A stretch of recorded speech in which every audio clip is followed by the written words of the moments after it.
अगर इन दो शब्दों को मेरे चैलेंज कर दे कि वो मुल्ला नहीं है और कटवा नहीं है, तो मैं मानूंगा कि उन्होंने मुसलमानों के लिए अपशब्द बोले। वो माफ़ी नहीं मांगेंगे 8 दिन के अंदर, तो उनके खिलाफ FIR कराऊंगा। मतलब आपने मन बनाया है कि आप जो है जो मामून शाह हैं, जो चेयरपर्सन है रामपुर की नगर पालिका परिषद की, उनके पति ने अगर माफ़ी नहीं मांगी तो आप FIR तक जाएंगे। 100% और FIR। आप ही ये कहें कि साहब दानिश अली जो हैं अब जो है माफ़ी भी मांगेंगे। जी बिल्कुल बिल्कुल, देखें उनका अपमान नहीं हुआ है।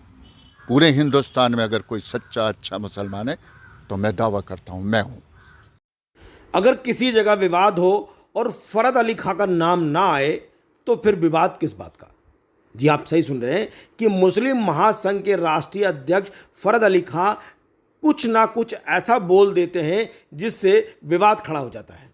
आज उन्होंने रुहेलखंड समाचार से बात करते हुए कुछ ऐसी बातें कह दी जो आप सुनेंगे तो खुद दांतों तले उंगली दबा लेंगे। देखिए क्या कह रहे हैं फरद अली खां। देश भर में बहुत सारे मुसलमानों को लेकर के मुद्दे गूंज रहे हैं।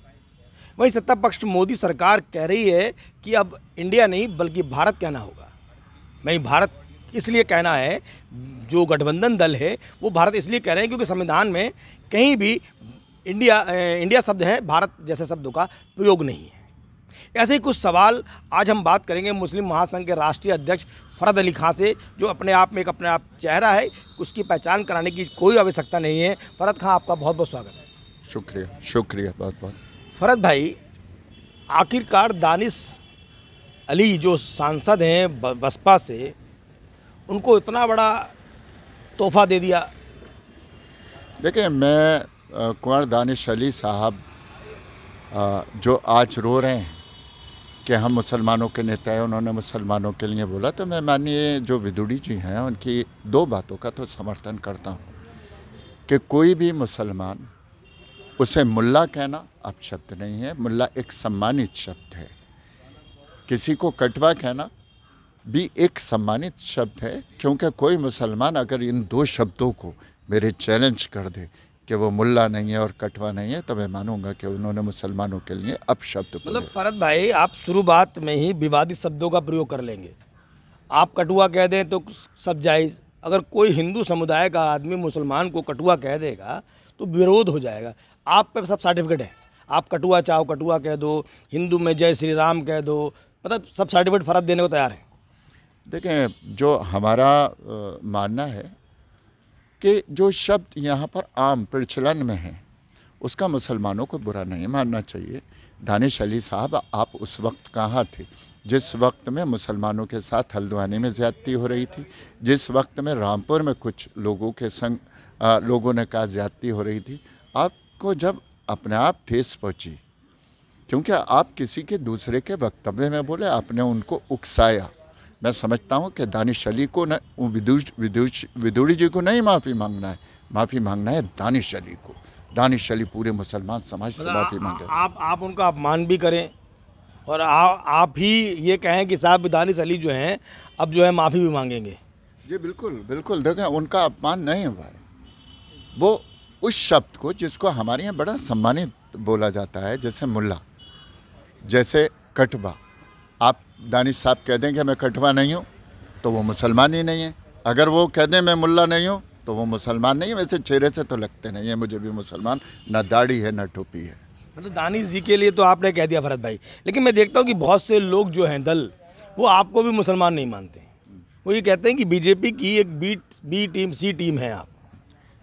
देखें, मुझे लोगों को मुसलमान नहीं मनवाना है, मुझे मनवाना है सिर्फ मेरी कुदरत, मेरा अल्लाह।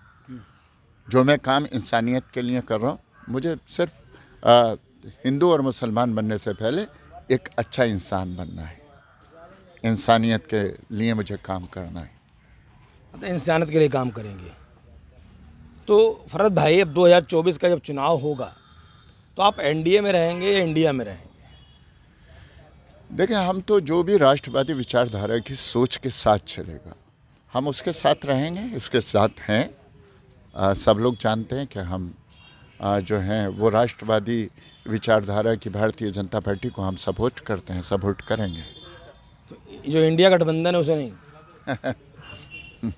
गठबंधन तो जाने कितने बनते रहते हैं, बिगड़ते रहते हैं। अब अपने आप को स्वयं, जो भी गठबंधन के महत्वपूर्ण लोग हैं, अपने आप को मजबूत करने की सोचें। देश जब ही मजबूत होगा जब एक कोई पर्टिकुलर पार्टी या संगठन मजबूत होगा। अच्छा फरहत भाई, एक चीज़ मैं पूछ रहा था, आप राजनीतिज्ञ भी हैं और काफ़ी सारे डिबेटों में बैठते हैं, तो मेरी समझ में ये नहीं आता कि भारत और इंडिया में मतलब क्या है, लोचा है क्या? देखिए, क्योंकि हम संपूर्ण, हमारा जो देश था वो भारत ही था। उसके बाद मुग़ल आए, उन्होंने हिंदुस्तान कर दिया। उसके बाद अंग्रेज़ आए, उन्होंने इंडिया कर दिया।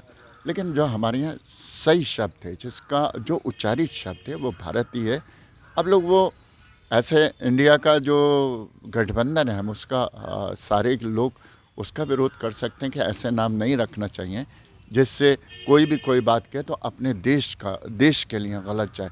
ये सोची समझी एक रणनीति है कि इंडिया रख लो, कोई बुरा ही नहीं कहेगा। अगर कहेगा तो इंडिया को अच्छा सुन तो कहेगा। लीजिए फरहत भाई, जैसे मैच हो रहा है इंडिया पाकिस्तान का, तो तब भी तो इंडिया कहते हैं ना। दिक्कत मैं- कहाँ है, दिक्कत कहाँ है? देखिए संविधान में क्या लिखा है, आप एजुकेटेड हैं, आप लोगों को ज्ञान भी देते हैं, राजनीतिक भी हैं, तो क्या संविधान में कहीं भारत किसी चीज़ का नाम प्रयोग में है? जी बिल्कुल, हमारे पासपोर्ट पे भारत लिखा होता है। सबसे बड़ी चीज़, संविधान की क्या बात कर रहे हैं। जब हम दूसरे देश में जाते हैं तो अपना पासपोर्ट ही लेके जाते हैं। आधार कार्ड देख लीजिए, हमारा कोई भी प्रमाण देख लीजिए, उसमें भारत ही लिखा होता है। लेकिन राजनीतिक संगठनों को या किसी भी ऐसे शब्दों से बचना चाहिए जो देश का नाम हो। जैसे श्री राम का नाम हो, बहुत से लोग श्री राम भोजनालय रख लेते हैं, तो ऐसा भी मैं मानता हूं कि उनको भी बचना चाहिए। और ये जो सोची समझी हुई जो हमारी रणनीतिकार हैं, इनके पास कुछ बचा तो है नहीं। अब लोगों की बुराई से बचने के लिए कि हमने कुछ नहीं किया, तो एक नाम सूझा कि इंडिया रख लो। भरत भाई, अभी आपने एक अच्छा सवाल दे दिया कि लोगों को जैसे भगवान श्री राम का नाम रख लेते हैं। मैंने बहुत जगह देखा है कि जहाँ हिंदू स्थल हैं वहाँ मुसलमानों ने दुकानों का नाम जैसे कि कृष्ण रख लिया, राम रख लिया, शिवा रख लिया, तो क्या ये जायज़ है? देखिए, बिल्कुल आपकी बात से मैं यहाँ बिल्कुल सहमत हूँ, क्योंकि कारोबार चलाने के लिए आप अंदर चित्र लगा सकते हैं उनके। आप अगर अकीदत के तौर पे उनको जो मान्यताएं हैं वो देना चाहते हैं, लेकिन ऐसे नाम जिससे कोई कह दे या शिवा ढाबे पे खाना अच्छा नहीं था, तो हमारे शिव जी जो हैं वो लाजमी सी बात है। या बिस्मिल्लाह होटल पे खाना अच्छा नहीं था, तो ऐसे नामों से बचना चाहिए।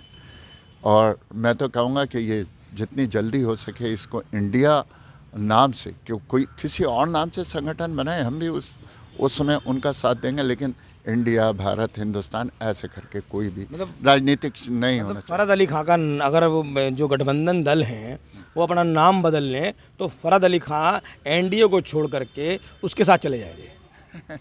साथ नहीं चले जाएंगे। मैं ये मानूंगा कि उन्होंने कम से कम हिंदुस्तानियों की लाज रखी। और मैं बड़ी उससे कहता हूँ, बदले नाम, इंडिया का नाम बदले, मैं साथ दूंगा उनका। साथ नाम बदल देंगे, फरहत अली खां साथ आ जाएंगे। बिल्कुल। फरहत भाई, एक बात और पूछ रहा था कि रामपुर में अभी एक वीडियो वायरल काफ़ी समय से हो रहा है, देख रहे हैं एक नेता हैं, समाज सेवी हैं, उनकी पत्नी चेयरमैन हैं, वो भगवान श्री गणेश का माल्य अर्पण कर रहे हैं, पूजा कर रहे हैं, और उसके बाद उन्होंने जो शब्दों का प्रयोग किया, एक उर्दू अखबार में छपा, वक्तव्य छपा, उसके बारे में मेरी नज़रों में ये है कि वो बहुत बड़े गुनहगार हैं। क्या वाकई में आपकी नज़रों में कुछ है? देखें, जैसे उनका उन्होंने, मैंने देखा कि गणपति मौर्य पे एक आम आदमी पार्टी के नेता पुष्प अर्पित कर रहे हैं, तो मुझे अच्छा लगा था कि कम से कम आम आदमी पार्टी को भी भगवान में विश्वास होने लगा। लेकिन जैसे उनका वक्तव्य छपा, जो उनकी जैसे वो हिंदुस्तान या भारत में नहीं हो करके वो जो हैं वो अफ़गानिस्तान में, पाकिस्तान में जहाँ फतवे जारी हो जाएंगे, उन्होंने जो टिप्पणी की है, मैं उसकी निंदा करता हूँ, भर्त्सना करता हूँ। और मैं कहता हूँ कि सनातनियों से उनको माफ़ी मांगना पड़ेगी। आम आदमी पार्टी का चेहरा, चाल, चरित्र सब उस जो जिला परिषद अध्यक्ष हैं उनके पति ने, नगर पालिका परिषद, नगर पालिका परिषद की जो अध्यक्षा हैं उनके पति ने जाहिर कर दिया। आम आदमी पार्टी जो है, केजरीवाल ले लो, कोई सा वाल ले लो, दीवाल ले लो, कई वाल ले लो, कुछ ले लो, इनके चेहरे, चाल, चरित्र सब धोखेबाजी के हैं। और यहाँ पर चेयरमैन पति ने वो जाहिर कर दिया कि तालिबानी, जिहादी और जो वो सोच रखते हैं उसका जो है वो प्रमाण उन्होंने एक उर्दू अखबार में अपनी तजदीद छपवा के जारी कर दी। अरे दानिश अली को किसी ने कुछ नहीं कहा है। जितने गंदे शब्द, अपवित्र शब्द गणपति बप्पा के लिए कहे गए हैं, मैंने उसका विरोध भी किया है और हो सकता है कि मैं, अगर वो माफ़ी नहीं मांगेंगे 8 दिन के अंदर, तो उनके खिलाफ FIR कराऊंगा। मतलब आपने मन बनाया है कि आप जो है, जो मामून शाह हैं, जो चेयरपर्सन है रामपुर की नगर पालिका परिषद की, उनके पति ने अगर माफ़ी नहीं मांगी तो आप FIR तक जाएंगे? 100% FIR को जाऊंगा, क्योंकि मैं उर्दू जानता हूं और मैं सर्वधर्म जो है उसका सम्मान करता हूं। मेरे लिए चाहे श्री राम जी हों, शिव जी हों या कोई भी देवी देवता हो, मेरा कुरान भी ये कहता है, इस्लाम भी ये कहता है कि किसी भी देवी देवता का न लिखित रूप से न शब्दों के तहत अपमान नहीं किया जा सकता। यह अपमान पूरे हिंदुस्तान का अपमान इस रामपुर की सरजमीन पर एक व्यक्ति ने, जो आम आदमी पार्टी का नेता है, उसने किया। नाम मैं नहीं जानता कि क्या है। फरहद भाई, मैं आपका इंटरव्यू लेने से पहले एक जगह बैठा हुआ था अभी, तो मेरी बात चली थी, मैंने कहा कि मैं फरहद अली खां का इंटरव्यू लेने जा रहा हूँ मुसलमान नेता के तौर पर, लेकिन लोगों ने आपके प्रति जो टिप्पणी की, कहा कि मुसलमान नेता है ही नहीं, वो तो बस चले तो वो आज हिंदू धर्म अपना लें। बिल्कुल बिल्कुल, जिन लोगों ने कहा, मैं उनसे कहूँगा कि वो आपसे कहते हैं, मुझसे क्यों नहीं कहते?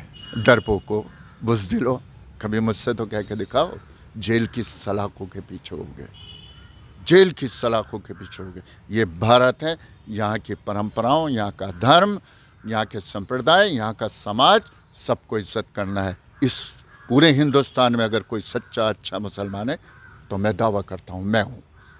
आप हिंदुओं की पैरवी करेंगे बराबर? मैं हिंदुस्तान में हर इंसान की पैरवी करूँगा, मैं पर्यावरण की पैरवी करूँगा, मैं यहाँ की जो भूमि है, धरती है, धरा है, उसकी पैरवी करूँगा। मैं इंसान बन के इस धरती पे आया हूँ। इसके बाद मस्जिद में जाऊँगा, मैं मुसलमान हो जाऊँगा, लेकिन किसी भी धार्मिक या धर्म के लिए कोई बात बर्दाश्त नहीं करूँगा। ये थे फरहद अली खां, जो मुस्लिम महासंघ के राष्ट्रीय अध्यक्ष है। उन्होंने कहा कि मैं हर उस इंसान की आवाज़ उठाऊंगा जिसकी आवाज़ नहीं उठती होगी, और हर धर्म का सम्मान करूंगा, चाहे इसके लिए मुझे कुछ भी करना पड़े। नमस्कार, मैं हूं रवि सक्सेना। अगर आपको मेरी ये वीडियो अच्छी लगी हो तो आप सब्सक्राइब और लाइक जरूर कीजिएगा, और हाँ, हमें सब्सक्राइब और फॉलो करना ना भूलें, ताकि आपसे कोई नया अपडेट छूट ना पाए। जी हाँ, आप ध्यान रखें, हमारे साथ जुड़े रहिएगा रुहेलखंड समाचार पर, और ये बेल आइकन को जरूर दबाते रखिए।